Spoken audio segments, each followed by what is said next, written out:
AI जब लगाते हैं वो अननेचुरल होता है, डॉक्टर हाथ डालता है, गौ माता को तकलीफ़ होती है। और साथ ही साथ क्या होता है कि आप ये देखिए कि वो थक जाती हैं, चिड़चिड़ी हो जाती हैं, फिर वो थक के बैठ जाती है, जिस कारण से बच्चादानी उनके खुली रह जाती है मुँह। नमस्कार दोस्तों, नई कृषि दर्शन में आपका स्वागत है। और आज मैं पहुंच चुका हूं उत्तर प्रदेश के गाज़ियाबाद शहर में। और यहां पर काफ़ी जो है शानदार फार्म है। मैं समझता हूं कि दिल्ली एनसीआर का सबसे बड़ा फार्म है। और इस फार्म की खासियत ये है कि इस फार्म को चलाने वाले जो ऑनर हैं वो एक सॉफ्टवेयर इंजीनियर है। तो वो क्या सोच करके ये डेयरी फार्म की शुरुआत की है, सारा कुछ हम इस वीडियो में जानेंगे। उसके पहले मैं कहूँगा कि यदि आप हमारे चैनल पर नए आए हैं तो कृपया इस चैनल को सब्सक्राइब कर लीजिए, ताकि हर वीडियो का नोटिफिकेशन आपको मिलता रहे। तो चलिए आपको फार्म का पूरा एरिया भी आपको दिखा दे रहे हैं। इसके बाद हम इस फार्म के ऑनर से बातचीत करेंगे। यह नाद भी काफ़ी सिंपल तरीके से बनाया गया है। ड्रम को काट करके कम खर्च में शुरू किया गया है। और यहाँ पर आप सीड देख सकते हैं।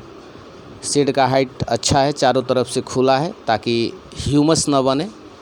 आप देख सकते हैं फार्म का पूरा एरिया। और 2 शेड बनाया गया है। हम आपको शेड के अंदर का भाग दिखा दे रहे हैं। कच्चा फर्श है, आप देख सकते हैं। काफ़ी साफ़ सुथरा जगह है और पूरा खुला एरिया है। आप देख सकते हैं यहाँ बाड़े में गाय खुली रहती है। 2 बाड़ा है, दोनों बाड़ों में गाय अलग अलग खुली जो है घूमती है। और यहाँ पर गोबर को इकट्ठा किया जाता है और गोबर सारा जो है इनका यहीं से सेल हो जाता है। आप देख सकते हैं चारा मशीन है। और यह फार्म लगभग 5 बीघे में फैला हुआ है। काफ़ी विशाल फार्म है। तो चलिए इस फार्म के ऑनर से हम बातचीत करते हैं कि कैसे इस फार्म को चलाते हैं। नमस्कार सर। नमस्कार जी। थोड़ा आप हमारे दर्शकों को थोड़ा आप अपना परिचय दे दीजिए कि आपका फार्म कहाँ पर स्थित है। नमस्कार किसान भाइयों, मैं गौरव सिन्हा गिरशाला से। मेरा फार्म स्थित है दिल्ली एनसीआर में, गाज़ियाबाद राजनगर में एक्सटेंशन में है। और हम लोग गिर के अंदर नस्ल सुधार का काम कर रहे हैं और संरक्षण का काम कर रहे हैं। तो आप ये कितने सालों से सर ये कार्य कर रहे हैं और क्या सोच करके कर रहे हैं? क्योंकि आप एक सॉफ्टवेयर इंजीनियर है और एक इंजीनियर को डेयरी फार्म में आना काफ़ी मुश्किल है सर, बहुत चुनौतीपूर्ण है। भाई साहब, मैं आपको एक चीज़ कहूँगा कि मेरा जो रुझान रहा है हमेशा गौ माता की तरफ हमेशा रहा है। और ये मैंने डेयरी फार्म नहीं, ये मैंने ब्रीडिंग फार्म, और जैसा मैंने बोला है कि नस्ल सुधार। मेरा उद्देश्य है कि देसी गायों का ज़्यादा से ज़्यादा हर घर में एक गाय तो होनी चाहिए। इसलिए बस दिल से जुड़ा हुआ हूँ मैं अपनी गौ माताओं के साथ, इसलिए मैं बहुत दिल से करता हूँ ये काम। तो ये आप कितने दिनों से सर ये कार्य कर रहे हैं? मेरे को 4 साल हो गए हैं अभी। 4 साल हो गए। सर ये ब्रीड जो है, ये देसी जो नस्ल है गुजरात की नस्ल है। तो यहाँ बिहार यूपी में आकर के इनको काफ़ी जो है एडजस्ट करने में कठिनाई होती है। तो आपको जो है शुरुआती में क्या क्या कठिनाई परेशानी हुआ, क्या क्या मैंने इनके रख रखाव में कुछ दिक्कत हुआ, तो हमारे दर्शकों को भी बता दीजिए। देखिए भाई साहब, ऐसा है कि दिक्कत परेशानी वाली कोई बात नहीं है। ये तो दिल से आप सेवा करोगे तो कोई परेशानी नहीं है। और रही बात दूसरी कि अगर हम लोग इस नस्ल को रखने का कोई भी नुकसान नहीं है। ये सर्दी में भी, गर्मी में भी, बारिश में भी बहुत आराम से रहती है। ये कहते गुजरात की है, लेकिन मेरे हिसाब से तो ये जिसके घर में है उसकी है। क्योंकि इसके अंदर जो सबसे अच्छी चीज़ ये है गौ माता में कि ये ना बहुत ज़्यादा इमोशनल होती हैं, आपके साथ बहुत कनेक्ट हो जाती हैं। सब चीज़ें, कोई परेशानी नहीं है। चाहे आप बिहार में रखो, मेरे पास से बिहार में काफ़ी गाय गई हैं, तो उसके लिए कोई दिक्कत, आज तक कोई शिकायत नहीं आई है। काफ़ी लोग जानते भी होंगे मेरे को बिहार में कि मैंने उनको गाय दी है और अभी भी उनके पास गाय बहुत अच्छी है। और आपके अंदर देख रहे हैं सर, काफ़ी जो है गौ सेवा का भाव है, ये बहुत कम लोगों के पास देखता हूँ। और आप जो है इतनी गायों से लगाव रखते हैं, इसके पीछे क्या रीज़न है सर? सर इसके पीछे कोई रीज़न नहीं है, बस ये है कि दिल से लगे हुए हैं ये मेरे। और सही बात तो ये है कि इंसान तो धोखा दे देता है, लेकिन गौ माता कभी धोखा नहीं देती। ये बहुत अच्छे से, बहुत प्यार स्नेह देती हैं। और आप यकीन नहीं करेंगे कि मेरा बिजनेस भी है, आईटी कंपनी भी है, लेकिन मैं यहाँ पे आता जरूर हूँ दिन में एक बारी, ताकि जो पूरा स्ट्रेस है पूरा ख़त्म हो जाता है। इनके पास इतना मेरे को सुकून मिलता है। तो अभी सर जो है आपके पास जो है कितनी गायें हैं और कितनी बछियां हैं, टोटल मिला करके कितनी है अभी प्रेजेंट टाइम में? सर देखो, अभी मेरे पास लगभग 50-55 गायें होंगी जी। और ये बढ़ जाती हैं 100, 150, 200 तक जाती हैं। जी। ठीक है, लेकिन लॉकडाउन के कारण थोड़ा गुजरात से भी कन्वेंस नहीं आ पा रहा है, तो ये थोड़ी दिक्कत है। मेरे पास गुजरात और राजस्थान दोनों ब्रीड होती हैं। जी। और जो भी मैं देता हूँ अपने क्लाइंट को, किसान भाई को, तो मैं बता के देता हूँ कि उसकी क्या ब्लड लाइन है। अगर वो गुजरात की है तो गुजरात बताऊँगा, और अगर राजस्थान की है तो मैं राजस्थान बताऊँगा। और एक चीज़ और बताना चाहता हूँ अपने भाइयों को, क्योंकि बिहार से काफ़ी दूर से मेरे को देख रहे हैं आप, तो बिहार में भी मैं काफ़ी गाय मैंने भेजी हैं, लेकिन मैं सिर्फ आप लोगों से एक प्रार्थना है कि गौ माता को भी परेशानी ना हो। तो उसके लिए एक सुझाव देना चाहता हूँ कि ज़्यादातर लोग मांगते हैं मिल्किंग काऊ दो, मिल्किंग काऊ दो। अब आप ये सोचिए कि मिल्किंग काऊ अगर सफ़र ट्रैवलिंग करती है 24 घंटे की या 12 घंटे की, तो दूसरी बात उसको रिस्क फैक्टर हो जाता है। क्या कि उसके अंदर भाई सीधी बात है कि फिसलन हो सकता है, गाड़ी में ब्रेक लग गया, गिर गया, थन कट सकता है, बच्चे के ऊपर गिर गई गौ माता तो बच्चा भी मर सकता है। लेकिन अगर आप और सबसे बड़ी बात यह है कि आप देखेंगे, कहीं से भी लेंगे तो आप देखेंगे दूध आपको वो बताएगा, कोई भी बताएगा, दिखाएगा जेन्युइनिटी से 15 लीटर दिखाएगा, 10 लीटर दिखाएगा, 20 लीटर दिखाएगा। लेकिन जब वो अपना बाड़ा छोड़ के जाती है गौ माता, तो वो अपने घर पे जाके दूध घटा देगी। फिर वो 15-20 दिन बाद दोबारा रिपीट में आएगी और फिर से उसी दूध में आएगी। तो मेरा सुझाव यही है कि आप लोग प्रेग्नेंट या बच्चियाँ लेने में प्रेफर लें, और प्रेग्नेंट भी ज़्यादा वो ना हो कि 15 दिन में ब्याने वाली हो, क्योंकि फिर वो भी दिक्कत में आएगी ट्रैवलिंग में। तो आप गाय सेल करते हैं सर की बछिया सेल करते हैं? सर मैं दोनों करता हूँ, ठीक है, लेकिन मेरा फ़र्ज़ ये है कि मैं आपको बिल्कुल सही चीज़ बताऊंगा। अगर कोई गाय ऐसी होती है तो मैं नहीं देता हूँ कि जो ट्रैवल नहीं कर सकती है, जो परेशानी में होगी, मैं बिल्कुल उस गाय को नहीं देता। तो ये गाय सर कितने लंबे समय तक दूध देती है? सर 9 महीना प्लस में दूध देती है। मेरे पास ऐसी भी गाय है जो 1 साल से ऊपर दे रही है दूध। तो ये डिपेंड करता है कि आप उसे प्रेगनेंसी कब करवा रहे हैं और खान पान क्या दे रहे हैं, उसका बहुत मैटर करता है। तो सीमन सर आप आर्टिफिशियल यूज करते हैं कि आप बुल रखे हुए हैं? सर मेरे पास बुल है, शिवा बुल है, वहाँ पे खड़ा हुआ है। मेरे पास काबरा बुल है। कोई सर हमारे बिहार के या यूपी के उधर सीमावर्ती क्षेत्र के लोग यदि जो है गिर गाय आपसे लेना चाहते हैं तो कैसे आपसे संपर्क कर सकते हैं? ट्रांसपोर्ट की क्या क्या व्यवस्था है, थोड़ा हमारे दर्शकों को शेयर कर दीजिए। देखिए सर, जो भी भारत में कहीं किसी भी जगह से लेना चाहते हैं तो मैं थोड़ी बहुत वेरिफिकेशन करता हूँ। मैं हर किसी को गाय नहीं देता। जो संभाल के रखता है, प्यार से रखता है, तो उसको मैं देना चाहता हूँ गाय। और साथ ही साथ में ये है कि पूरी गारंटी होती है ट्रांसपोर्ट की, पेपर वर्क की, सब कुछ होती है।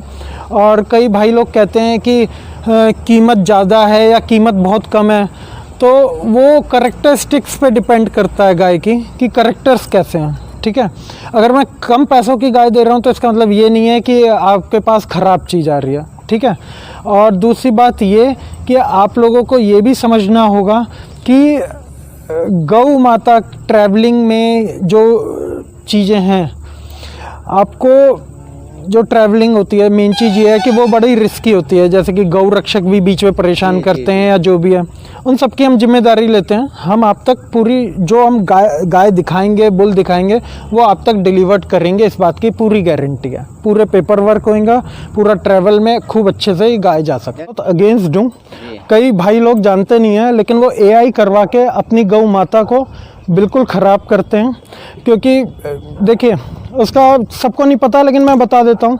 AI जब लगाते हैं वो अननेचुरल होता है, डॉक्टर हाथ डालता है, गौ माता को तकलीफ़ होती है। और साथ ही साथ क्या होता है कि आप ये देखिए कि वो थक जाती हैं, चिड़चिड़ी हो जाती हैं, फिर वो थक के बैठ जाती है, जिस कारण से बच्चादानी उनके खुली रह जाती है मुँह, और बैठने पे डस्ट, उनके जर्म्स उनके बच्चेदानी में चली जाती है, जिससे कि सूजन और ज़्यादा शरीर निकलना, ये सब बीमारियां हो जाती हैं। तो मैं आप सबको यही बात कहूँगा कि खासकर बिहार से के भाइयों को कि मैं उनको एक बुल का बछड़ा फ्री में दूंगा, आप लोग पालें। और इसका सबसे ज़्यादा वो करें कि हर घर में गिर गाय हो, खाली गुजरात की ना रह जाए ये गिर गाय। तो ये सर बुल कितने साल का हो गया और इसकी माँ का मिल्क रिकॉर्ड कितना है?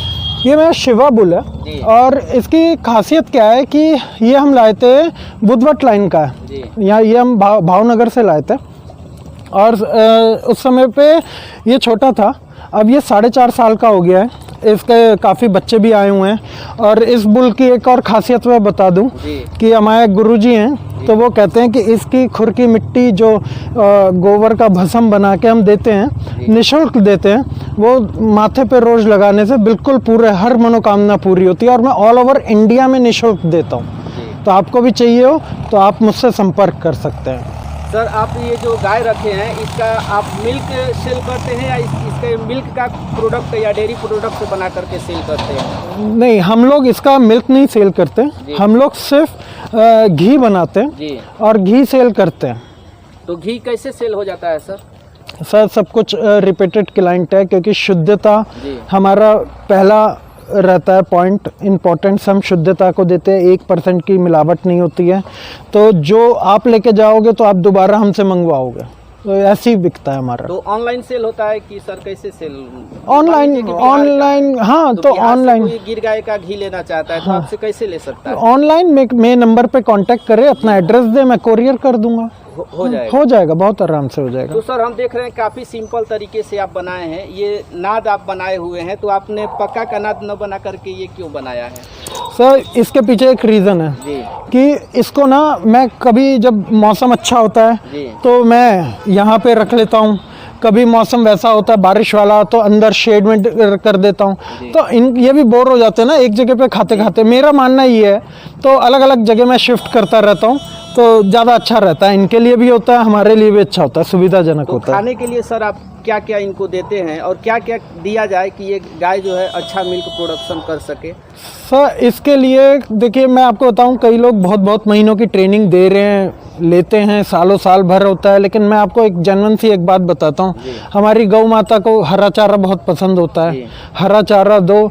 और साइलेज एक बहुत अच्छी चीज़ है, मैं किसान भाइयों को कहूँगा कि वो आपको सेम रेट पे पड़ती है, भूसे के रेट पे ही पड़ती है साइलेज, आप वो यूज़ करो।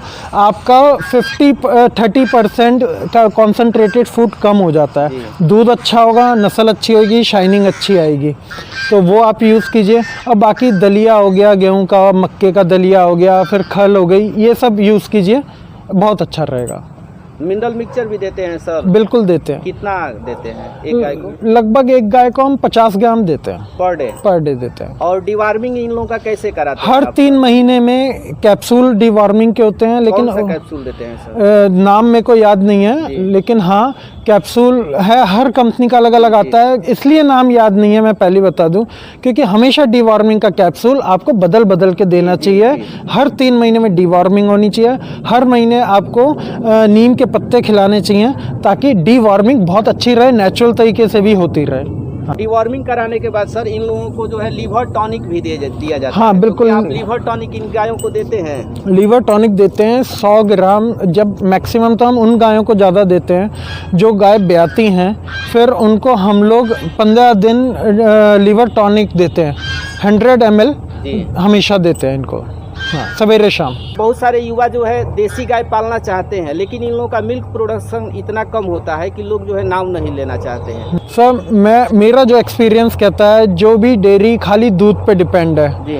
तो उसके फेल होने के चांसेस बढ़ जाते हैं। कि उसका रीज़न ये होता है कि अगर आप 10 गाय लाए हो दूध की तो वो 2 महीने बाद कम करेंगी, फिर आपको गाय लानी पड़ेंगी क्लाइंट के पूरा करने के लिए, तो वहीं पे आपका प्रॉफिट ना कम होता चला जाता है। लेकिन अगर आप तरीके से करते हो और गौ माता के हर प्रोडक्ट को यूज़ करते हैं, गौमूत्र हो गया, अर्क हो गया, गोबर हो गया इनका, तो उसका आपको बेनिफिट्स मिलते हैं। अब जैसे कि ये है कि गौ अर्क की बात करूं तो 180 रुपीज़ का 100 ml, मतलब कि 1 लीटर 1800 का मार्केट में है, ठीक है।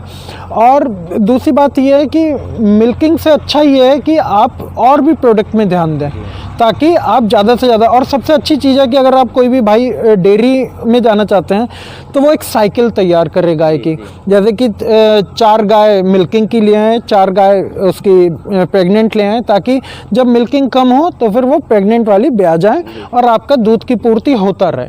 हमेशा फ़ायदे का ही सौदा है। जी मैं आपको बताऊं, क्योंकि हर चीज़ खाली दूध नहीं, हर चीज़ घी, मक्खन, छाछ, हर चीज़ तो है सेल आउट करने के लिए। आप खाली दूध में ही क्यों लग रहे हो? और साथ में नस्ल सुधार तो करते ही रहो आप। नस्ल सुधार से आपका फार्म की भी अच्छी शोभा बढ़ेगी, सीधी बात है। तो इतनी जानकारी दी है सर, आपका बहुत बहुत धन्यवाद सर। थैंक यू जी, नमस्कार।